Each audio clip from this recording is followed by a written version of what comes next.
Welcome back to Smart Talk with Anita Finlay. First on the spit today, I want to know if airlines have turned into the meatpacking industry, because my last trip, they changed my flight number, the flight time, the airline, and the terminal. And they forgot to tell me, oh no, Miss Finlay, we sent you an email. Really? The treatment passengers get is so crappy, they may as well just slap a barcode on my head and scan me on through.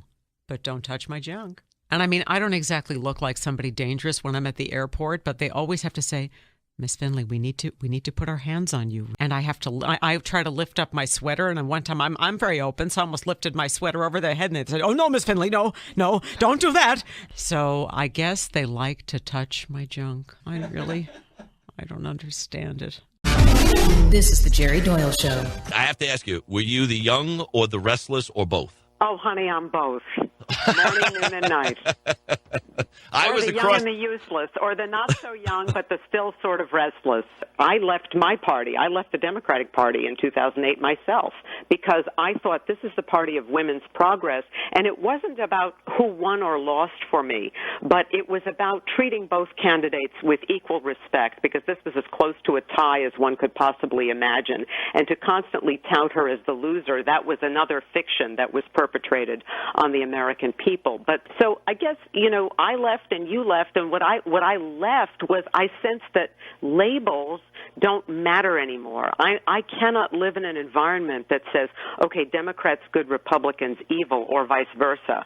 Right. I have to look at the person, I have to look at their character, I have to look at the issue, because I think people they're sick of it. They want to see somebody who is willing to reach across the aisle and work together and get off their fat duffs, because there's 267 millionaires in Congress.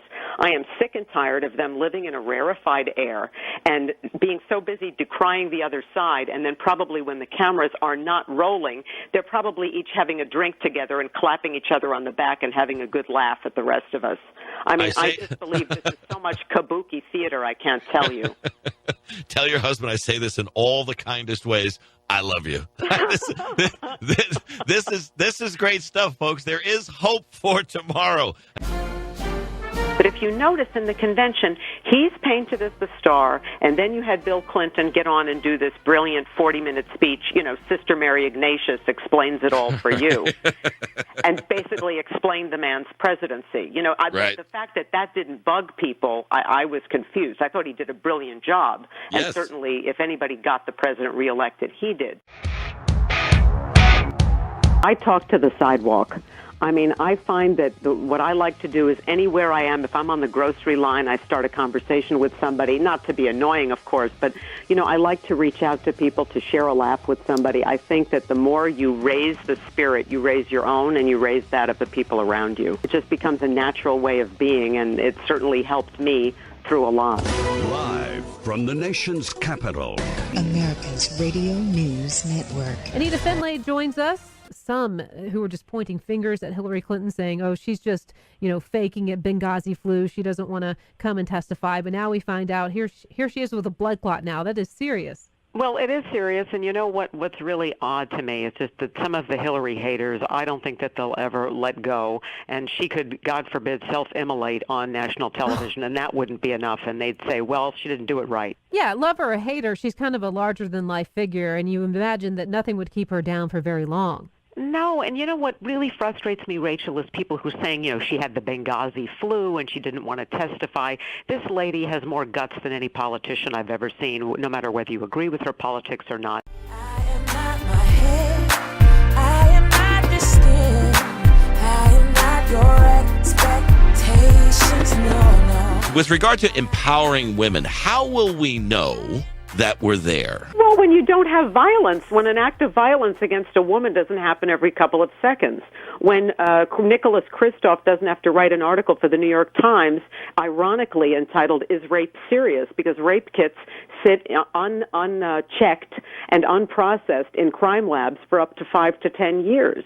You'll know when, the domestic violence is not affecting 32 million people a year. And here's the next way you'll know. This'll get you. There's a 2012 study that logged in 51,000 quotes in print and news media, and even when discussing women's health issues, reporters quoted men 5-1 over women.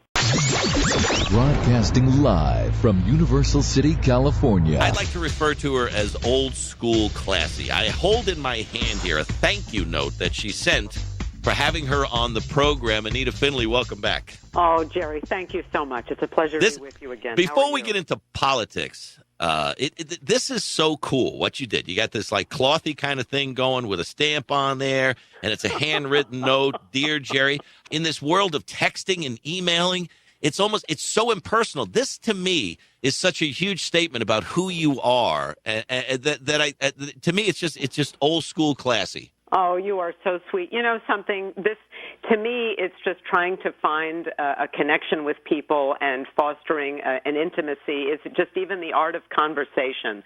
But I think that there's so much to this fast food nation that is really not good. And the more that we can reach out to each other, and why wouldn't I say thank you? You were so gracious to me. That's appropriate. So thank you for acknowledging that. It's very sweet. Yeah, and the $100 was nice too. Thank you. No, just you give with one hand and you take away with the other. That's so